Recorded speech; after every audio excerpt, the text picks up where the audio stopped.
Hi అండి అందరికీ welcome to Praharsha నక్షత్ర వ్లాగ్స్. మీరు బాగున్నారా? మేమైతే చాలా బాగున్నామండి. ఈరోజు మనం చేసుకోబోయేది గోంగూర బోటి.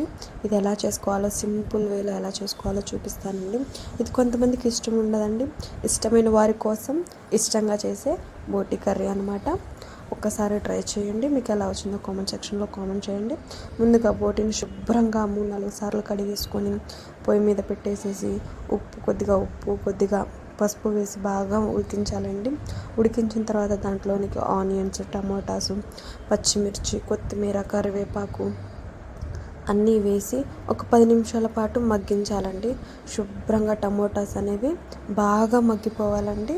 మనకి తొక్కులుగా ఉండకుండా బాగా మగ్గిపోవాలి. ఇప్పుడు దాంట్లోనికి మనం ఒక 3 టేబుల్ స్పూన్స్ వరకు అల్లం వెల్లుల్లి పేస్ట్ వేసుకోవాలండి.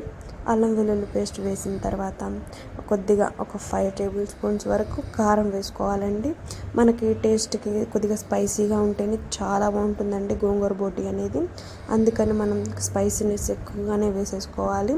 మీకు కొద్దిగా తక్కువ తినేవారైతే స్పైసీ కొద్దిగా తక్కువ వేసుకోండి కారం.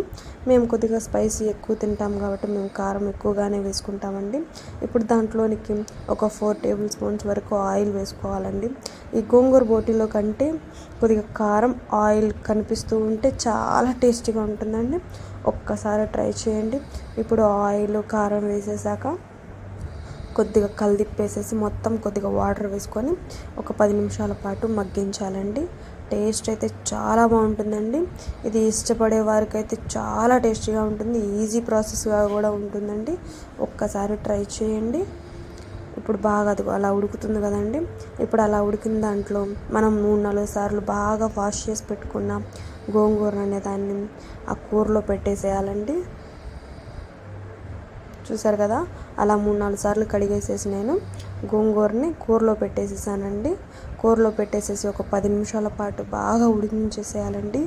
బాగా ఉడికించేస్తే మనకు తొక్కులుగా లేకుండా బాగా మగ్గిపోతుందండి గోంగూర అనేది. బాగా మగ్గిపోయి మనం గోంగూరని దాంట్లో వేయకుండా పక్కనైనా సరే ఉడికించుకొని బాగా మెదిపేసేసుకొని దాంట్లో వేసుకుంటే ఇంకా టేస్టీగా ఉంటుందండి. ఈ విధంగా ట్రై చేయండి ఒక్కసారి. చాలా అంటే చాలా బాగుంటుందండి. దీన్ని ఉల్లిపాయతోటి కానీ నిమ్మకాయతోటి కానీ సర్వ్ చేసుకుంటే ఉంటుందండి. హబ్బబ్బా వేరే లెవెల్లో ఉంటుంది. Bye guys. లైక్ చేయండి, కామెంట్ చేయండి, సబ్స్క్రైబ్ చేయడం మాత్రం మర్చిపోకండి.